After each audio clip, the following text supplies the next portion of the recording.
Hey guys, welcome back to Auto Repair guys. Thank you guys for watching and subscribing to the channel guys. If you have a Ford Focus that vibrates guys, okay, you feel some vibrations on the dash is vibrating, steering wheel is vibrating.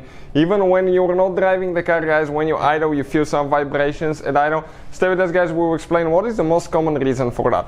Now we'll be demonstrating on a third generation Ford Focus from year 2012 to 2019, but it will work on older Ford Focuses since we've been doing that since probably year 2000 when they first started coming out with the first generation. And quick introduction guys, we'll have more than 200 videos on Ford Focus and more than 200 videos on every car we get at the shop. Why? Because our mission here at the shop is to save you guys as much money as we can. So please guys, subscribe to the channel and like the video. Hopefully you will find the information helpful. If you guys need to purchase any tools or parts guys to fix your car, check out the link in the description of the video below and you can save quite a bit of money on that stuff. So let me show you guys what is causing that stuff now. Okay, we've been working on that one. We're actually doing engine replacement and we found out this one was actually vibrating really bad.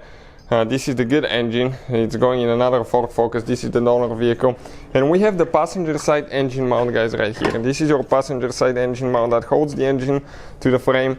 And from top, okay, let's look at top. This is the engine mount. Everything looks fine, right? No problems at all. But if you pay really close attention, there is a little bit of a gap here. Okay, but this is actually a rubber seal, so nothing to worry about here, right? And then you start wondering, okay, what is causing my vibrations? You think your engine mount is good, but it's not guys. You have to remove it all the way. Check it out. This one guys, it's unglued all the way underneath. Okay, let me try to focus. These guys right there, this is the engine mount. Now, this engine mount being unglued, what will happen guys? It's not going to catch all the vibrations and it gets wore out. The rubber is it's shrinking and it's not so flexible. So as a result, when it's like that, when it's broken, those vibrations, minor vibrations from the engine will be sent to the frame of the vehicle, and that's why you will most of the time start feeling those on the passenger side. The dash will start vibrating.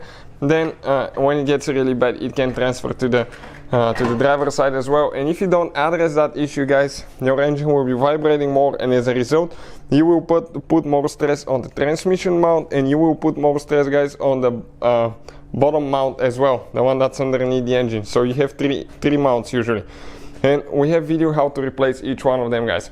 So by replacing that mount, most of the times you will fix the problem guys. 9 out of 10 vehicles that we have at the shop, they need engine mount when they have vibrations like that. So hopefully guys, the video will be helpful. If you need to purchase a new engine mount or anything like that, check out the link in the description of the video below. You can get it for a good price. If you have any questions, leave a comment below. Thank you guys for watching. Please subscribe to the channel for more videos and see you guys next time.